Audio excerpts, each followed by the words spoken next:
avant-hier plutôt au monde bateau ba koleka propagande Moïse Katumbi ba fazer attaquer bango. Attaquer bango ba ça pour la web ça que non, on n'a pas besoin de étrangers qui vient pour détruire notre pays, qui vient pour diriger notre pays. On va koloba que non ba kokosa aussi sa guerre na 6 mois. Aussi sa guerre na 6 mois pour moi. Expliquez les Congolais comment vous allez terminer guerre Est dans 6 mois. Expliquez les Congolais. Expliquez les Congolais. Aussi sa guerre Est dans 6 mois. Parce que quand vous parlez de ça, que non aussi sa guerre Est dans 6 mois, tu te trompes ça pourtant le savoir. Tu te trompes ça pourtant le savoir.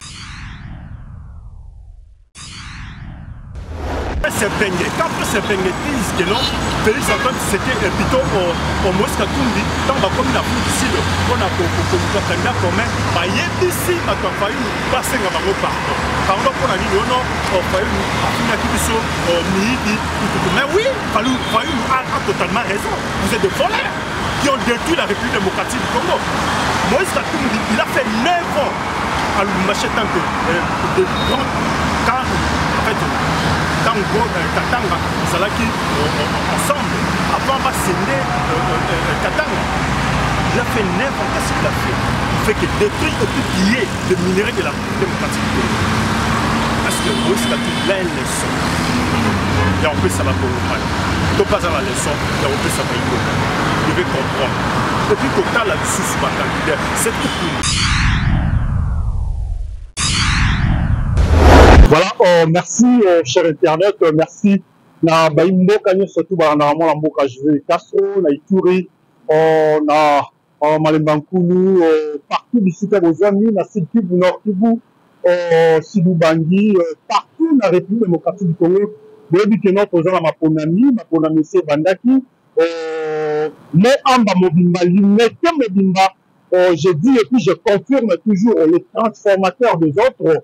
L'homme à la défenseur des actions du chef de l'État, l'homme qui défend être humain, c'est Yves Bapa à la députation provinciale 186 et puis à la députation nationale 545, l'homme qui m'a transformé encore la ville-province de Kinshasa parce que Balobi, tu fais ça Yves Bapa chance, il y a pour diriger la ville-province de Kinshasa et puis tu fais ça chance, il y a pour quota, la carte assemblée nationale pour transformer député à l'Okoso pour transformer bateau bakoya esprit à mabe ya ko bema topé ya ko yiba topé ya ko bebisa en vision à Mokonzamboka Yves Bapa il sera là pour défendre les actions du chef d'État, il sera là pour défendre la vision du chef de l'État et puis il sera là encore pour transformer la ville province de Kinshasa et puis transformer les Guinois et les Guinoises.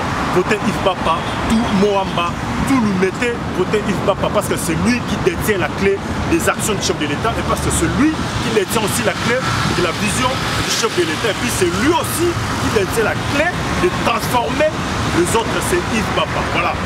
Puis on botte dans la boca du fait du sommet, on botte dans la boca papier Kelly, c'est la papier à tout les grands Gillois et pourquoi pas aussi dans Luka c'est la taille Jésus-Christ, Bambote et Belé Bissika Bozwami et puis Bambote et Belé la Bakongomani, nous surtout Oyo, on a vraiment la boca de Castro, comment Bambote la vie. Voilà. Vous voyez bien qu'on a ma bonne les autres pensaient comme s'il n'y aura pas des élections.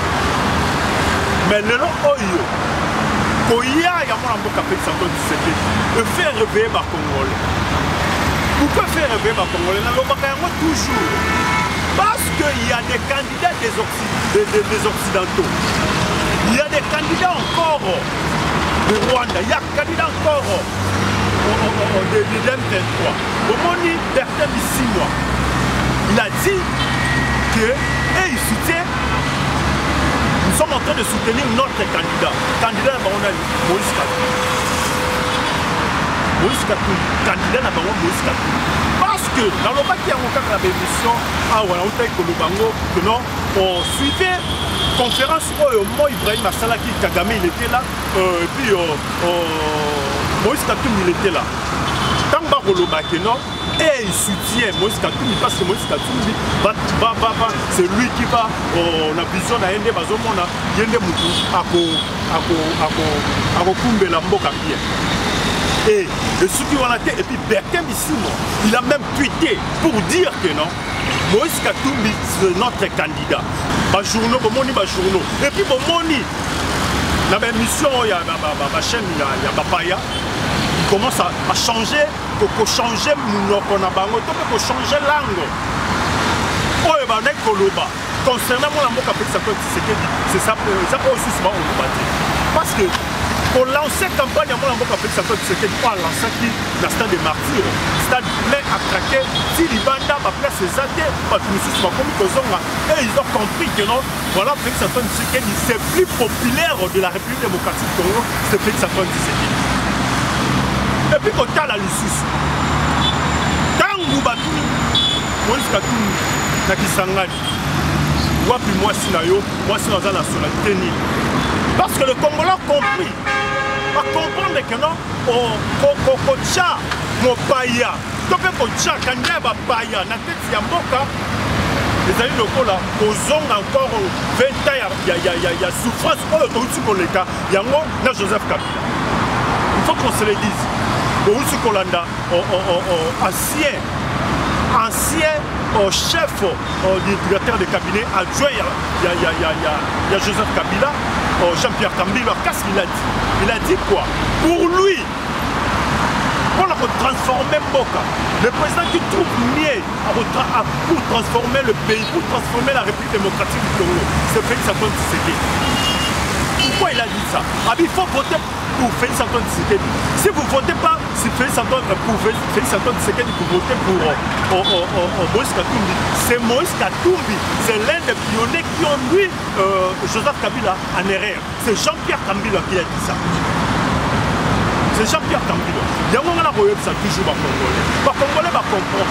Et puis les Congolais, parce qu'on a pour ça, il y a un changement. Et puis les Congolais, ils ont compris que notre pays sera toujours dirigé par un fils du pays qui est de Congolais de père et de mère. Parce que quand on a la papaya, peut-être que on peut imposer son candidat. On peut imposer son président de la République. Il y a un moment à chaque fois, ils sont incapables de citer le nom de Rwanda. Même moi, on a des ans et demi que nous sommes agressés par le Rwanda. Même moi, on a des ans et demi que non, l'M23, c'est la connivence. C'est pas l'M23, l'M23 c'est un copie. L'M23, c'est RDF qui sont de véritables semeurs de troubles à l'est de la République démocratique du Congo. Et je dis encore, félicitations aux Wazalendo, félicitations à notre armée qui est le FARDC. Et le général Guidon de Wazalendo, coup de chapeau à vous, au général Guidon de Wazalendo, un vrai compatriote. Il y a un qui interpellé toujours les Congolais. Il y a un interpellé toujours les Congolais. Par Congomani, Baïmboka, partout dans le monde. Je dis et je continue de le dire que nous devons voter avec conscience. Voter avec conscience. Parce que celui de voter avec conscience, sachez bien que Tokoya Kozong a la souffrance Oyo va imposer à Kibiso. Ils ont pillé nos minéraux, ils ont détruit les sociétés, ma société à l'État, ma BBC, surtout Mobutu Tikaka, surtout Belge Tikaka, ma Bobi, ma port, voilà ma port, ma banque privée. Voilà comment bateau peut-être qu'il va prétendre. Ça va donner des leçons. Matata Polo, candidat Moko. Matata Polo, ce n'est pas un exemple à suivre pour la République démocratique du Congo. Ce n'est pas un exemple à suivre.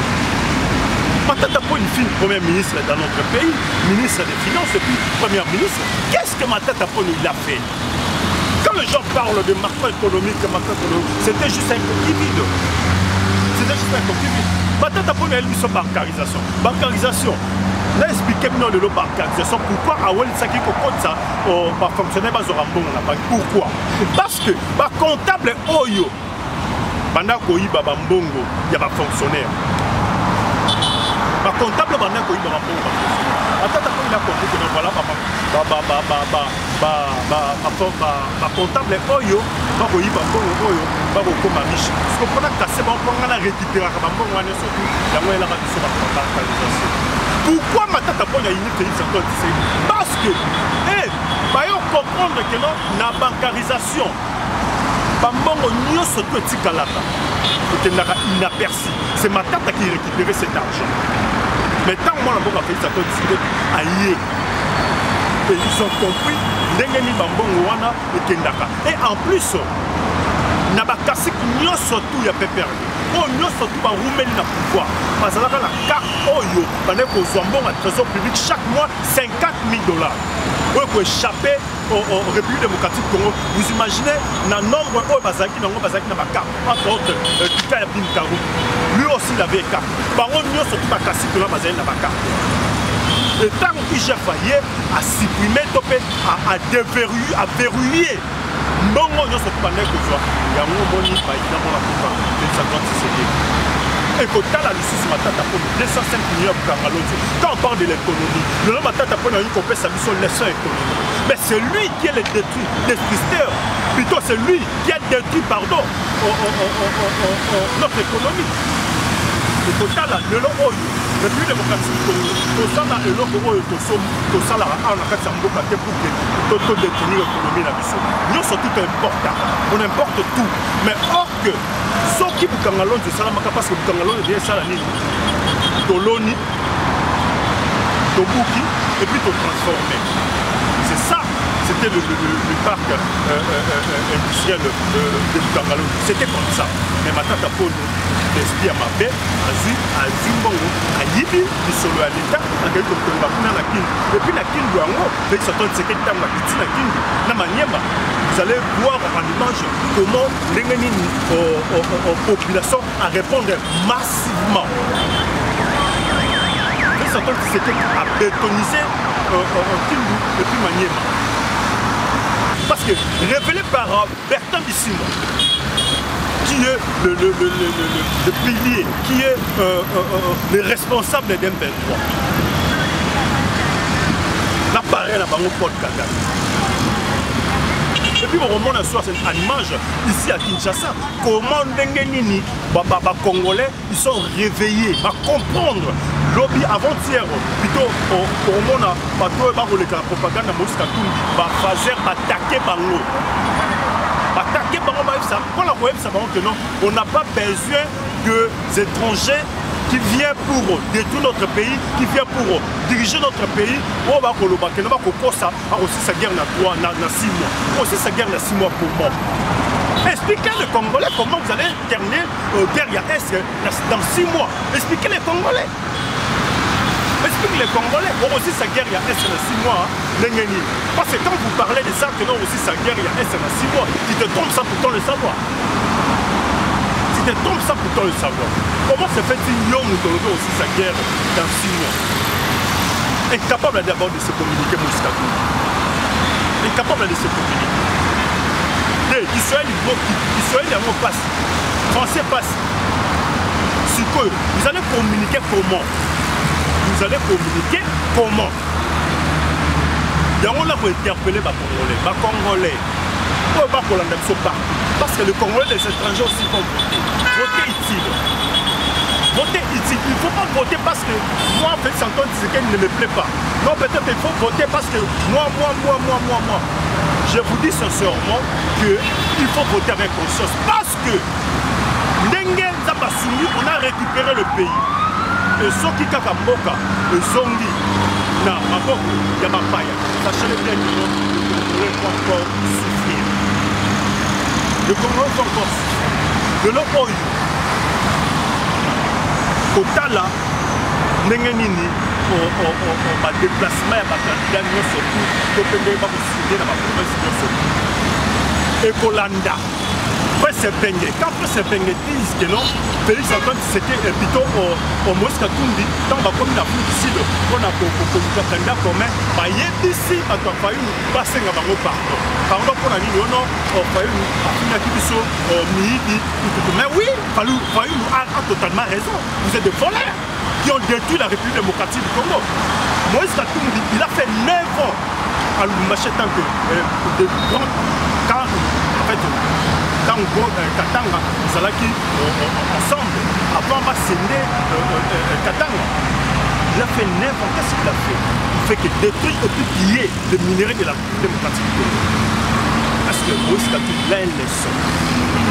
ya kopesa bakongomani to baza na leçon ya kopesa bayiloka devait comprendre et puis kotala lisusu bacandidat cette kikuni vraiment je dis que donc cette kikuni je sais pas si aza ya koloka zongela bapeste na yo otekaka na galerie otekaka na tout le monde kende koteka bapeste na parce que bakilian na yo baza na posa arrêtez de faire de bêtises ce que tu es en train de faire yo moko tu es un commerçant kende koteka bapeste na yo yango na koyebisa bakongomani côté éthique c'est important de côté éthique parce que total la félix Antoine Tshisekedi na Congo central n'en parlons même pas aye atika Congo central aye okini maniema n'en parlons même pas ça dit chaos akisangani on va poser une question Moïse Katumbi bakanda tout bango otambola na basi na bango wapi mwasi na yo mwasi aza nationalité nini incapable azwi mwasi awangani mwasi voilà bato bakopeta na kokushi kokalo awangani mwasi vraiment c'est triste ça passe pe mawa congolais côté éthique parce que soki to côté éthique te sachez le bien que non bapaya bakoluka toujours bakoluka koyiba baminere on fait ça comme c'était à verrouiller République démocratique du Congo sachez le bien par tous les moyens pour que va imposer un d'abord, mais nous devons voter avec conscience et puis voter utile parce que pour consolider les acquis, pour consolider la souveraineté de notre pays, voter utile Rosala. Alors, merci. Ceux qui sont invités, au moins, on a une image, au moins, on a fait semblant de ce qu'il y a na Kindu, Maniema, et puis au moins, on a une Congo centrale de Kizaraki. Et puis, on a une image, il y a Moïse Katumbi, Moïse Katumbi, on doit lapider, on doit chasser la Goma, et puis chasser la Bouta, chasser Bisikal surtout, à l'équipe, on a pour la Kisakino, méchanceté, topé, au Kanda, on a Baïmbo Kabazan, on a pour le non, non, non, plus question, il y a étranger à rediriger contre la mission. Au bout de bon lobby, ce qui est sans